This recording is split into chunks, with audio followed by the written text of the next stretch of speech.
ये दोस्तों शुरू करते हैं। दोस्तों हम किसी भी साइट पे जाते हैं तो हम एक छोटी सी गलती करते हैं। किसी भी साइट पर जा कर के हम जब स्विच बोर्ड को फिटिंग वगैरह करते हैं तो आपको एक गलती बिल्कुल भी नहीं करनी चाहिए। इसके अगर वह गलती आप कर देते हो तो आपका जो स्विच बोर्ड के अंदर कुछ स्विचेस हैं वो जलने के चांसेस काफ़ी हद तक बढ़ जाते हैं। सबसे पहले हम वायरिंग समझते हैं। तो यहाँ पर देख सकते हैं ये फ़ैन का कनेक्शन है और ये कुछ एक लाइट का कनेक्शन है, जैसे कि बल्ब वगैरह।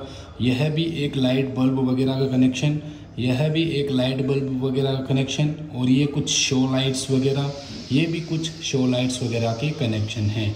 सारे कनेक्शन यहाँ पे अभी फ़िलहाल वक्त में हुए हैं। और यहाँ पर अगर आप देखें इस स्विच के सीरीज में ये सॉकेट है जिससे इस स्विच से सॉकेट वर्क करेगा। और यहाँ पर देख सकते हैं न्यूट्रल वायर ब्लैक कलर का है, ये न्यूट्रल वर्क करता है। यह तो आपने समझ लिया, लेकिन आप कहेंगे कि फेज़ वाला कनेक्शन हमें नज़र नहीं आ रहा है। बेसिकली यहाँ पर देखें तो ये वाला जो कनेक्शन आप देख रहे हैं ये लूपिंग कनेक्शन इसे हम बोलते हैं। इससे क्या होगा कि जैसे हम स्विच को प्रेस करेंगे तो ये दोनों आपस में शॉर्ट होंगे और यहाँ पे आउटपुट हमें मिलेगा, मतलब यहाँ पे फेज़ मिलेगा। और जब यहाँ इसको दबाएंगे तो ये दोनों शॉर्ट होंगे तो यहाँ पर करंट फ्लो होगा। इसको दबाएंगे तो इसमें, इसको दबाएंगे इसमें, इसको दबाएंगे इसमें, इसको दबाएंगे इसमें। ठीक है, तो ये कुछ इस तरह से स्विच बोर्ड वर्क करता है। अब मैं आपको बताता हूँ कि आप गलती कहाँ करते हो जब स्विच बोर्ड को फिटिंग करते हो। फिटिंग करते समय आपको फेज़ कनेक्शन का ख्याल करना पड़ता है। फेज़ कनेक्शन आपको चॉइस करना पड़ेगा कि आपको फेज़ कनेक्शन कहाँ पे इंस्टॉल करना है। ऑब्वियसली जब आप फेज़ कनेक्शन लेते हो, जिसका कलर मैं कोडिंग बताता हूँ, ये रेड वाला जिसके अंदर टेस्टर ग्लो करता है। ठीक है, तो टेस्टर ग्लो करने वाला जो फेज़ होता है इसको आप कहाँ पे लगाएंगे। ऑब्वियसली अगर आप इसमें लगाते हैं तो क्या प्रॉब्लम होगी, इसमें लगाएंगे तो क्या प्रॉब्लम होगी, इसमें, इसमें, इसमें, इसमें। अगर इन सभी के अंदर एक में लगा दें तो क्या प्रॉब्लम फेस करने को मिलेगी। और फ़ायदा लगाने में किस में है, मतलब किस साइड में लगाएं जिसमें हमें फ़ायदा महसूस होगा। तो ठीक है, चलिए देखते हैं। देखिए मैं यहाँ पे इसको कनेक्टिविटी दे देता हूँ। ठीक है, मैंने इसको यहाँ पे इस लूपिंग में इंस्टॉल कर दिया। तो जो लाइन है वो इतना लंबा ट्रैवल करेगी। अब आप कहेंगे तो क्या फ़र्क पड़ेगा। देखिए अगर आप यहाँ पे कुछ lights, heavy lights, show lights वगैरह के कनेक्शन, इसमें भी हेवी लाइट, शो लाइट के कनेक्शन, और ये एलईडी बल्ब वगैरह हैं। तो अब आपको मैं बताता हूँ, अगर आप इस स्विच में कनेक्टिविटी दे देते हैं तो ये ट्रैवल करंट जो है यहाँ से इतनी दूर फ्लो होगा। और इन तीनों स्विचेस के अंदर, जिसमें यहाँ पे हेलोजन लाइटें हैं, भारी वाली है जो लोड वाली, इसमें भी लोड वाली है। तो अगर आप वहाँ देते हैं तो करंट ट्रैवल करता हुआ यहाँ से आएगा, इतना हेवी लोड। और दूसरी बात, ये जो सॉकेट है इसके अंदर आप कुछ भी चला सकते हो। सॉकेट के अंदर हम उतना लोड देते हैं जितना कि हम इन वायरों में भी नहीं देते, मतलब ये फिक्स लोड होता है। इनके अंदर हम लाइट बल्ब फिक्स लोड के लिए चलाते हैं, लेकिन जो सॉकेट होता है ना, इसके अंदर हम कुछ भी चला सकते हैं।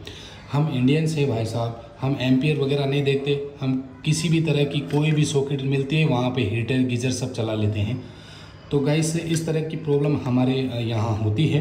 तो अगर आप सॉकेट के अंदर बहुत ज़्यादा लोड चलाओगे तो ये स्विच जो है गर्म होने लग जाएगा। फिर इसके कारण ये जो कॉपर वायर है, ये आपको नज़र आ रहा है ना, यह भी गर्म होगा। क्योंकि कॉपर की एक आदत है, यहाँ से गर्म करोगे तो पीछे से गर्म होगा। ये आप साइंस में भी देख सकते हैं, शायद मैंने पढ़ा था एक बार।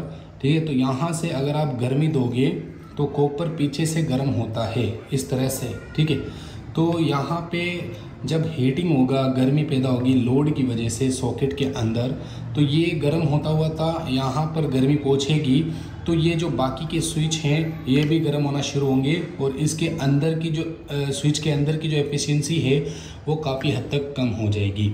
यह मैं आपको समझाना चाहता हूं कि ये आप बहुत बड़ी गलती कर देते हो। यहाँ पे लूपिंग वायर को कनेक्शन नहीं किया जाता, मतलब जो फेज़ वायर है यहाँ पे कनेक्शन नहीं किया जाता। तो आपने समझ लिया कि इतने लंबे दूर तक ट्रैवल करने की वजह से जो लोड है वो हम सॉकेट पे देंगे तो यहाँ पे जितने स्विचेस सभी गर्म होना शुरू करेंगे और हमारे स्विचेस की लाइफ कम हो जाएगी और कभी ना कभी वो जलेंगे। ठीक है, तो अब आप कहेंगे कि कहाँ जोड़े, जब जहाँ पे फ़ायदा है। तो बेसिकली आप इसको यहाँ से निकालेंगे और सबसे फास्ट ये वाला आप अगर इसके अंदर कनेक्टिविटी देते हैं तो ये करंट इस तरह से फ्लो होगा।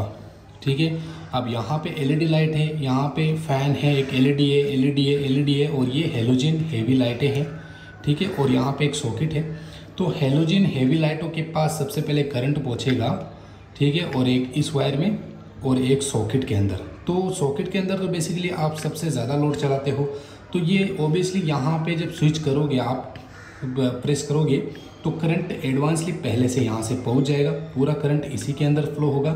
और ये जो गर्म होने वाला स्विच रहेगा वो सिर्फ और सिर्फ यही रहेगा। बाकी के ये जो स्विच है ना, ये बिल्कुल भी गर्म नहीं होंगे, मतलब इनके ऊपर लोड नहीं जाएगा।